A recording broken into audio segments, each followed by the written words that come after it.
Okay. So, good day everyone. Today I'll be presenting you this topic, Industrial Revolution 4.0. So before we start discussing this topic, let me introduce myself. My name is Tyrannosauro F. Dulay, and I'll be presenting this topic in MIT 503, Advanced System Design and Implementation. Okay? So, let's start to enumerate yung mga topics na i-discuss po natin. Okay? So, number one is what is Industry Revolution? Number two is what is Industry 4.0? And then, syempre, is what are the key technologies in the Industry 4.0?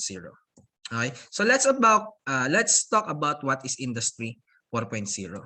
So, Industry 4.0, it is a new industrial model that characterized the fourth industrial revolution. This advanced manufacturing model is represented by the following: intelligent, virtual, and then digital performances. So these large-scale technologies that emerge as disruption to the Industrial Revolution 1.0 that occurred before. The new industrial model itself includes a factory-wide integrated structure and potential technologies in various areas of industry activity. And these technologies are the intrinsic to Industry 4.0 design principle, which are also responsible for ensuring the innovative performance of this new industry. So let's look back with the historical evolution of industry or industrial evolution. So in this illustration, Industry 1.0 is about mechanization and then introduction of steam and water power. Industry 2.0 is about mass production, assembly lines using electrical power. Industrial 3.0 is automated production, computers, IT systems, and robotics.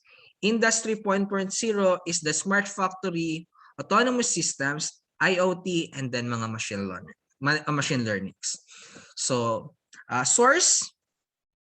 So, dito nyo po makikita itong image na to. So, pag sinabing natin first industrial revolution, it began in the 18th century through the use of steam power and mechanization production. What before produced threads on a simple spinning wheels, the mechanized version achieved 8 times the volume in the same time. Steam power was already known. The use of it for industrial purposes was the greatest breakthrough for increasing human productivity. Instead of waving looms powered by muscle, steam engines could be used for power. Developments such as the steamship or some years later, the steam-powered locomotive brought about further massive changes because humans and goods could move great distance in few hours. So, pag sinabi naman natin Industrial Revolution 2.0 began in the 19th century through the discovery of electricity and assembly line production. Henry Ford, from 1863 to 1947, took the idea of mass production from slaughterhouse in Chicago. The pigs hung from conveyor belts and each butcher performed only a part of the task of butchering the animal. And these principles in automobile production and drastically altered in the process. While before, one station assembled an entire automobile, now the vehicles were produced in partial steps on the conveyor belt, significantly faster and at lower cost. Okay? When it comes to Industrial Revolution, it began in the 70s, in the 20th century, through partial automation using memory programmable controls and computers. Since the production of these technologies, we are now able to automate an entire production process without human assistance. Known example of this are robots that perform program sequence without human intervention or interaction. And then Industrial 4.0 This characterized by the application of information and communication technologies to industry. It builds develop of the third industrial revolution. Production systems that already have computer technology are expanded by a network connection and have a digital twin on the internet, so to speak. Example include is machines which can predict failures and trigger maintenance processes autonomously or self-organized logistics which react to unexpected changes in production. So let's talk about the key technologies in the industry 4.0. So number one is IoT or Internet of Things. Next is advanced robotics. Next is artificial intelligence. Next is cloud computing, virtual reality, big data analytics, and then addictive manufacturing, augmented reality, and this is all. So this is all the key technologies in the industry 4.0. So let's talk about IoT or Internet of Things, no? So what is Internet of Things, no? Internet of Things, it is a network of physical objects that are able to collect data with help of sensors and exchange data to each other with help of internet. So best example natin ng IoT or Internet of Things is yung mga smartwatch natin. No? For example, yung smartwatch natin is na-detect na tumataas yung inyong heartbeat and then possible na magkaroon ka ng heart attack. Okay? Automatic magsasend smartwatch doon sa inyong phone na nagkakaroon kayo ng problem sa health nyo. And then, automatic, yung ating mga cellphone o smartphone devices is pwedeng kumontak agad doon sa mga hospital, no? Since meron tayong emergency call na tinatawag siya. Okay? So, yun po yung mga sample natin ng Internet of Things, no? Another example is smart TV. Okay? So sa smart TV, if you want to watch Netflix or to browse to your smart TV devices, you just need Wi-Fi or internet and then makakapanood ka na agad doon. Okay? Another example is yung mga web cameras natin. Okay? So yung mga web cameras or CCTVs natin, hindi na natin kailangan ng LAN cable na mahaba, no? Ngayon, pwede na natin siya ikabit sa pinaka power ng bulb, no? Bulb, and then pwede na natin siya i-connect through our Wi-Fi connection. Okay? Next is advanced robotics, no? So ito po yung sample natin ng advanced robotics. Pag sinabi natin advanced robotics, robots are programmable machines that are usually able to carry out series of actions autonomously or semi-autonomously. Robotics is a branch of technology that deals with physical robots, no? So ito mga advanced robotics na to, ginagamit din to for manufacturing, no? So for example, gusto mong i-automate yung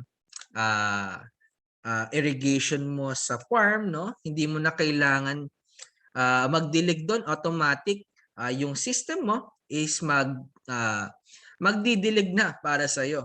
Okay? Another example, sa mga factories. Okay? Sa mga factories, hindi na usually gumagamit yung hand to hand. Okay? So pwede na yung yung automatic paglabas, buo na agad yung item. Okay? Hindi mo na kailangan kamayin pa siya. And then pwede mo na siya agad i-package or ipadala na dun sa mga store. Okay? So marami naman mga robots na programmable machines, no? Actually, computer can be considered as robots, no? Ito kasi mga robots na to is pwede na natin lagyan ng chip and then syempre mapapagana na natin sila. Okay? Next, artificial intelligence, no? So sa artificial intelligence or AI na tinatawag natin, So ang pinaka-best example natin ng artificial intelligence is si Siri, no? So si Siri, ang ginagamit natin for iOS, no? iOS device, and then kung naka-Windows ka naman, syempre, pwede mong gamitin si Cortana. And kung may budget naman tayo, syempre pwede tayong bumili ng Alexa kay Amazon. And then Google phones is meron tayong Hey Google, no, na artificial intelligence. So itong mga artificial intelligence is ginagamit to para mas mabilis tayo makapag-search ng data or information through the internet, no? So hold mo lang yung power button mo diyan, sabihin mo lang kung ano yung gusto mong information or word, sabihin mo lang sa kanya, and then automatic na nilang hahanapin yung information na yon para sa iyo. Okay? So to make it understand, AI is a computer program which enables a machine to simulate behavior like learning, planning, reasoning, knowledge sharing, and problem solving, etc. Okay? So yun yung mga kayang gawin ng mga artificial intelligence natin ngayon. Okay? So kasi ngayon, si Siri, yung mga ginagamit nating devices, yun po yung lagi natin naiisip eh. Okay? So marami pa pong artificial intelligence, no? Kahit yung mga websites is meron ng meron ng artificial intelligence, no? Like kay Shopee, meron po dong image processing tool na katulad po ng artificial intelligence. Kuha ka lang ng image sa internet, scan mo kay Shopee, and then automatic hahanapin ni Shopee dun sa database niya yung information about sa image na nilagay mo. And then syempre malalaman mo din doon yung presyo ng product na yon. Isa po yun sa mga sample din po ng artificial intelligence. Next is cloud computing, no? So cloud computing is ito po yung pag-store natin ng data sa cloud or sa internet, no? So another term ng cloud computing, no, kung mayroon kang kilala mga IT services dito sa Pinas, ang tawag nila diyan is co-locations. Okay? So yung mga co-locations na yan is sila yung nag-o-offer ng cloud computing, no? So hindi mo na kailangan mag-set up ng traditional network infrastructure. So hindi mo na kailangan mag-set up ng traditional infrastructure para lang magkaroon ka ng local area network and then syempre ng server management. Okay? Pwede ka lang kumuha sa isang IT service, babayaran mo lang sila monthly or yearly, and then makakagamit ka na ng mga services nila. So same lang din yon as cloud computing, no? Since kasi lahat ng data or information natin or files is sinisave natin sa isang storage or sa isang server. Okay? Oo, tama. Sa isang server or isang database. Okay? So another example ng cloud computing is mga Gmails, no? Mga Google Drives, OneLook, and then Dropbox can be considered as cloud computing. Okay? So pag sinabi natin cloud computing, use of remote servers to store, manage, process data which can be accessed through the internet demand. Okay? Next, virtual reality. So pag sinabi natin virtual reality, no? So it is the use of computer technology to create simulated environment, no? Okay. So ito mga sample natin ng virtual reality is ginagamit to sa mga hospital eh. Okay? So for example, gusto mong i-operate or surgery yung pasyente mo, kailangan mo muna siya i-testing doon sa virtual reality simulated niya o simulation, no? Para syempre, hindi ka magkamali once na inoperate mo na siya doon sa pasyente mo. Okay? Another example is pag gumagawa ka ng mga game development na kailangan mo gumamit ng VR, and then syempre, ikaw yung magsa-set up nung makikita mo dyan. Okay? So, anong difference ng virtual reality sa augmented reality, no? So, pag virtual reality,